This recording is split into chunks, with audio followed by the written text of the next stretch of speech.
සුබ උදෑසනක් සියලු දෙනාටම. දම්සභා මණ්ඩපය වැඩසටහන් අංක 7 දෙවන වැඩසටහන මේ ආරම්භ කරන්න යෙදුනේ. ඉතින්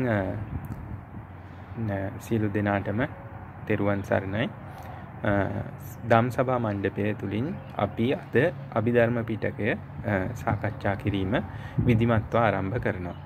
ඉතින් මේ වැඩසටහන විනය පිටකයේ වැඩසටහනට වඩා දීර්ඝ වෙයි වීඩියෝ ප්‍රමාණය. මොකද මම උත්සාහ කරනවා ඊටාම සරලව නමුත් සම්පූර්ණ කොටස් සාරාංශ කර ඉදිරිපත් කරන්න අභිධර්ම පිටකයේ. ඉතින් ඒකට මම විශ්වාස කරනවා මගේ ජීවිතයේ මේ ලැබිච්ච ඊටාම උතුම් අවස්ථාවක්. තාක්ෂණය මේ විදිහට දියුණු කාලෙක මේ විදිහට එවැනි මොහොතක මට විවේකයක් ලැබිලා මගේ සියලු කටයුතු වලදී ඒ දැනුම වටහා ගැනීම ඔබට ඉදිරිපත් කරන්න මගේ ගුරු භවතුන්ටත් ස්තුති ප්‍රණාමය පින් දෙමින්. ඉතින් එම වැඩසටහන් මාලාවේ අද ඇත්තටම පළවෙනි වැඩසටහන තමයි මම මේ විදිහට ඔබට ඉදිරිපත් කරන්නේ. ඉතින් මේක මගේ ජීවිතයේ වැදගත්ම මොහොතක් කියලා මම බොහොම නිහතමානීව සහ බොහොම ශ්‍රද්ධාවෙන් ප්‍රකාශ කරනවා.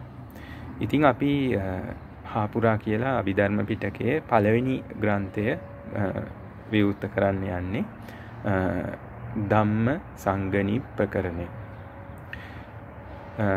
ඉතින් අපි සංසාරේ ගොඩක් පින් කරපු අය. මොකද අපිට මේ වගේ උතුම් ධර්මයක් ඉගෙන ගන්න ලැබීම. ඉතින් ධම්ම සංගණිප්පකරණය තුල ප්‍රධාන මාතෘකා ප්‍රධාන ධර්ම කාණ්ඩයන් 5ක් අන්තර්ගත වෙනවා. ඉතින් හැඳින්වීමත් එක්ක අපිට කොටස් 6ක් පමණ ගන්න පුළුවන්. ඉතින් ප්‍රධාන වශයෙන් මේ කාණ්ඩ 5 තමයි අභිධර්මයේ මාතෘකා ඛණ්ඩය. දැන් මේ ධම්ම සංගණිප්පකරණේ පළවෙනි කොටස මාතෘකා ඛණ්ඩය, දෙවෙනි කොටස රූපක් ඛණ්ඩය. ඇත්තටම චිත්තුප්පාදයේ ඛණ්ඩය තමයි තියෙන්නේ. නමුත් අපි අධ්‍යයනය කරද්දී අපි ඒක චිත්තුප්පාද ඛණ්ඩයට වඩා අපේ ප්‍රායෝගික අධ්‍යයනයේ පහසුව කරගෙන යන්න අපි රූපක් ඛණ්ඩය දෙවෙනි තැනට අරගෙන තමයි සාකච්ඡා කරන්නේ. ඊළඟට අපි චිත්තුප්පාද ඛණ්ඩය ඉදිරිපත් කරනවා. ඊට පස්සේ 4වෙනි ඛණ්ඩයේ විදියට නියස්ස ඛණ්ඩය, විශේෂයෙන් නිවන ගැන කතා කරන කොටස් තියෙන්නේ. ඊළඟට අවසාන වශයෙන් අට කතා ඛණ්ඩය කියන මේ ඛණ්ඩ 5කින් අභිධර්ම පිටකයේ ධම්ම සංගණිප්පකරණය කියන ග්‍රන්ථය තුල අන්තර්ගත වෙනවා. ඉතින් දැන් අපේ අධ්‍යයනයේට අපි මුලින්ම මාතෘකා ඛණ්ඩය තුල මේ අභිධර්ම පිටකයේ තිබෙන මොන වැනි කෙබඳු විෂය කොටසක්ද කියන කාරණය අපිට දැනගන්න අවශ්‍ය වෙනවා. අපිට ඒක ඒ පිළිබඳ අදහසක් ලබා ගන්න තමයි මේ මාතෘකා ඛණ්ඩය තුලින් මේකේ අභිධර්මයේ පිළිබඳ හොඳ හැඳින්වීමක් අභිධර්ම පිටකයේ තුලම සපයලා තියෙනවා. මාතෘකා ඛණ්ඩය තුල තියෙන්නේ අභිධර්මයේ තියෙන විෂය නිර්දේශය කිව්වත් අපිට නිවැරදි. මොකද මේ සියලු ධර්ම කොටස් වල මූලික පහදා දීම එතන තිබෙන නිසා. ඉතින් එතෙන්දී අපි මුලින්ම ඉදිරිපත් කරන්නේ ධර්මය කියන කාරණය මොකක්ද කියන එක. ලෝකේ ධර්මය කියන කාරණය කල්පනා කරොත් ඒකට දෙන නිර්වචනය තමයි අභිධර්මයේ සත්වයා කියන අවස්ථාව තුළ මනසට වැටහෙන කාරණා. මේකට දක්වනවා අර්ථ කියන නාමය යොදනවා. මනසට ගවේෂණය වෙන කාරණා අර්ථ කියන නාමයෙන් යෙදෙනවා. එතකොට මනස තමයි සියල්ලටම මූලික වෙන්නේ විශ්වයේ. එතකොට මනසට අරමුණු වෙන කාරණා, මනසට ගවේෂණය වෙන කාරණා අර්ථ කියන අර්ථයෙන් දක්වනවා. මේ අර්ථවල ආකාර දෙකක් තියෙනවා. එකක් තමයි මේ අර්ථ යහපත් දිශාවට යෙදවීම සහ අයහපත් දිශාවට යෙදවීම. ඉතින් අර්ථයේ යහපත් විදියට යොදවනවා නම් ඒකට ධර්මය කියනවා. අයහපත් විදියට යොදවනවා නම් ඒකට අධර්මය කියලා භාවිතා වෙනවා. ඉතින් මේක තමයි විශ්වයේ ක්‍රියාවලිය. නැත්තම් යම්කිසි ශක්තිය විශ්වයේ තියෙන ඒ ක්‍රියාත්මක වීම තමයි ධර්මය කියලා කියන්නේ. ඇත්තටම මේක මනසට අරමුණු වල වැටහීම තමයි ධර්මය කියලා කියන්නේ. ඉතින් බොහොම සරල විග්‍රහයක් මේ ධර්මය ගැන ඉදිරිපත් කරන. ඊළඟට දැනගන්න ඕන කාරණේ මේ ධර්මතා මොනවද?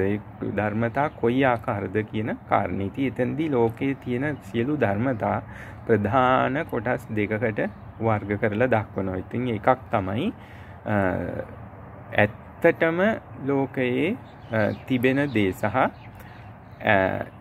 ලෝකේ නැහැ නමුත් තිබෙනවයි කියලා පනවගෙන තියෙන දේ. ඔන්න ඕක ප්‍රධාන වශයෙන් මාතෘකා දෙකකට ධර්මතා වෙන් වෙනවා. ඉතින් අපි දැනගන්න ඕනේ දැන් අපේ අභිධර්මයේ නිර්වචනය අනුව මේ ධර්මතා කිව්වම එක ධර්මය වෙන්න පුළුවන්, අධර්මය වෙන්න පුළුවන්. අපි හැම වෙලාවෙම ධර්මයේ මුල් තැන තියලා කතා කරන නිසා අපි ධර්මතා කියලා අපි කියනවා. නමුත් ධර්මතාවකම ඒවා කුසල් පැත්තට හෝ අකුසල් පැත්තට දෙපැත්තටම කතා කරන්න පුළුවන්. නමුත් ඉතින් අපි අභිධර්ම පිටකේ කතා කරද්දී අපි ධර්මතා හැම වෙලාවෙම කුසල් පැත්තට යොමු කරලා තමයි අධ්‍යයනය කරගන්නේ. ඉතින් මේකේ වැදගත් කාරණේ දැන් අපිට ලැබෙනවා මේ ධර්මතා ලෝකේ ඇත්තටම තියෙන දේවල් සහ ඇත්තටම නැති දේවල්. ඉතින් මෙන්න මේක හරි සියුම් තැනක් මුලින්ම අවබෝධ කරගන්න තියෙන කාරණයක්. ලෝකේ අපිට දකින්න ලැබෙන අපි සත්වයන් විදියට මේ මනුෂ්‍ය භවයේ ඉපදිච්ච මනුෂ්‍යයන්, ඒ වගේම වෙනත් භවවල ඉපදිච්ච සත්වයන්, ඔවුන් ලෝකේ දැකලා ලෝකේ තියෙන දේවල් ඔවුන් අරගෙන තියෙන, ඔවුන් ග්‍රහණය කරගෙන, ඔවුන් ඒවට දීලා තියෙන සංඥා, ඔවුන් ඒ හඳුනා ගැනීම නැත්තම් ඔවුන් ඒවට පනවාගෙන තියෙන ඒ සංඥා අනුව ඔවුන්ගේ භාෂාවලින් ඒකට නොඑක් අරමුණු ගන්නවා. ඉතින් තිරිසන් සත්වෙක් ගැන කතා කරොත් ඔවුන්ට යම් ආකාරයක sannivedana ක්‍රමයක් තියෙනවා ඇති ඔවුන්ගේ. ඒ sannivedana ක්‍රමය තුල ඔවුන් දන්නවා මේ ඔවුන්ට සම්මතයක් තියෙනවා මේ අසවල් දේ කියලා. ඉතින් දියුණු මනසක් තියෙන මිනිස්සයා විදියට අපිටත් sannivedanaයක් තියෙනවා. අපේ භාෂාවක් තියෙනවා. අපි මේ භාෂාවෙන් ලෝකයේ අනන්ත අප්‍රමාණ දේවල් වලට නම් දීලා ඒවා සම්මතයන් විදියට, මේවා පවතින දේවල් විදියට, නැත්තම් පනවා ගැනීම විදියට, නැත්තම් සංඥා විදියට අපි ඉදිරිපත් කරනවා. ඉතින් ඒවා ලෝකේ අපිට දකින්න ලැබෙන දේවල්. ඉතින් අපි ලෝකයට ගිහිල්ලා අපි එළියට බහැලා බැලුවොත් අපිට දකින්න තියෙන අහස, අපිට හමන හුළඟ, දකින්න තියෙන ගස්වැල්, සතුන්, ගොඩනැගිලි, අපි ඉදි කරපු පරිසරයේ තිබෙන දේවල් හැම එකකටම අපි නම් දීලා තියෙනවා. අහසේ, පොළවේ, මුහුදේ හැම තැනකටම අපි නම් දීලා නාම පද කියලා අපි කියන්නේ භාෂාවක. ඒ විදිහට නොඑක් පනවා ගැනීම, ඊළඟට ක්‍රියාවලට අපි ක්‍රියාපද කියලා ඒවටත් නොඑක් පනවා ගැනීම දීලා තිනුති. නමුත් මේ සියලුම ධර්මතා බැලුවොත් පනවා ගැනීම සංඥා. දැන් අපි බලන්නේ මෙන්න මේවට කියනවා අපි අභිධර්මයේ තුල මේවා අපි සම්මත කරගත්ත දේවල්. ඒ නිසා සම්මුති සත්‍යයන් කියලා භාවිතා කරනවා. ඉතින් සම්මුති සත්‍ය කියන කාරණේ ගත්තාම අපේ ලෝකේ අපි සම්මතයේ තුල අපි ජීවත් වෙන්නේ අපිට අපේ සම්මතයේ තුල තියෙන සියල්ල සම්මුති ධර්මතා. නමුත් ලෝකේ යථාර්ථය ගවේෂණය කරපු අරහත් සම්මා සම්බුදුරජාණන් වහන්සේලා, උන්වහන්සේගේ ශ්‍රාවකයන් වහන්සේලා වගේම මේ සත්‍ය අවබෝධ කරපු පසේ බුදුවරයන් වහන්සේලා මේ ලෝකයේ තිබෙන මේ සම්මුති ධර්මතා ඉක්මවලා ගිහිල්ලා මේ ලෝකයේ ඇත්තටම තියෙන ධර්මතා මොනවද කියලා අනික් ධර්මතා ස්වરૂපයක් දුටුවා. ඒ නිසා අන්න ඒ ධර්මතාවලට පරමාර්ථ ධර්මතා කියලා අභිධර්ම පිටකේ විස්තර කරනවා. පරමාර්ථ ධර්මතා කියන්නේ ලෝකයේ ඇත්තටම පවතින දේවල්. දැන් අපි ඒකට උදාහරණයක් විදිහට අපි අවට පරිසරයට ගිහිල්ලා අපි දකින ඕන දෙයක් අපි කල්පනා කරලා බැලුවොත් අපි ඒ ධර්මතාවය අපි හිතමු අපි මිනිස්සෙක්ව දුටුවා. එතකොට අපි සම්මුති වශයෙන් අපි දකිනවා අපි හිසේ කෙස් සම ඒ ඉන්ද්‍රියයන් ඒ ආකාරයට අපි මිනිස්සෙක් දකිනවා. අපි කියනවා මෙයා සම්මතයේ තුල මිනිස්සෙක්. නමුත් පරමාර්ථ ස්වභාවයට ගියාම පරමාර්ථ ධර්මතා එහෙම බාහිරින් බැලුව විට පේන දේ නෙවෙයි. සියුම් විදියට මේක දැන් විග්‍රහ කරලා බලන්න ඕනේ. ඉතින් මිනිස්සයා අපිට පිටින් පේන කාරණේ නෙවෙයි. අපි හොඳට ප්‍රඥාවෙන් බැලුවොත් මේ හිසකේස් මේ සම සරුතුරු මේ ශරීරයේ තව කොටස් වලට කැඩිලා යනවායි කියලා තේරෙනවා. ඒ කොටසුත් බෙදාගෙන ගියාම අවසාන වශයෙන් ලෝකේ යම් කිසි දෙයක් ඉතුරු වෙනකම් මේක බෙදෙනවා. අපි විද්‍යාවෙන් කියන පදාර්ථ හැදිලා තියෙන පරමාණු ඒ විදිහට. නමුත් අභිධර්මයේ පරමාණු කියන්නේත් සම්මතයක් වගේ කාරණයක් කියලා පැහැදිලි වෙනවා. ඇත්තටම පරමාණු කියන්නේත් විද්‍යාත්මක සම්මතයන් තුල සම්මතයක්. පරමාණු අවසාන ධර්මතාවය නෙවෙයි. දැන් විද්‍යාඥයන්ම පිළිගන්නවා එතනිනුත් එහාට තවත් බෙදීම් තියෙනවායි කියලා. එහෙනම් ඒක පරමාර්ථය නෙවෙයි. ඒක සම්මුතියක්. ඉතින් නමුත් මේ අභිධර්මයේ කතා කරන්නේ පරමාර්ථය. අවසාන ධර්මතාවය. ඉතින් අපි මිනිස්සයා කියන සම්මුතිය අරන් කතා කරාට අපි පරමාර්ථ වශයෙන් ගියොත් එතන මිනිස්සයා කියන එකේ ඇතුලේ අභ්‍යන්තරයේ අවසාන කොටසට ගියාම එතන තියෙන්නේ වෙන පරමාර්ථ ධර්මයක්. එහෙනම් ලෝකයේ ඇත්තටම මිනිස්සයා කියන එක සම්මතයක් විතරයි. ඇත්තටම තියෙන දේ පරමාර්ථ ධර්මතා ස්වභාවය. දැන් අපි වෙන ඕනම සත්වෙක් ඒ වගේම වෙන ඕන ගහක ශාකයක් ආදී ඕනම විදියකට කල්පනා කරත් මේක තවදුරටත් බෙදන්න පුළුවන්. එහෙනම් මේක සම්මුති සත්‍යය කියන්නේ වෙනස් වෙන සුළුයි. මේක බෙදන්න පුළුවන්. මනුෂ්‍යයත් වයසට යනවා, සත්වයත් වෙනස් වෙනවා, මරණයටපත් වෙනවා. ඊට පස්සේ අපි එතන සත්වයා කියන්නේ ඊට පස්සේ මල සිරුරත් තව කොටස් වලට ජීර්ණය වෙලා අන්තිමට ඒකේ කොටස් පරිසරයට එකතු වෙලා ඒක පස් බවටපත් වෙලා නැති වෙලා යනවා. ඉතින් එහෙනම් මේ අපි දැකපු දේ ඔක්කොම සම්මතයන් විතරයි. ඒක යම් කාලයකට විතරයි తాවකාලිකව එතන පෙනිච්ච දෙයක් විතරයි.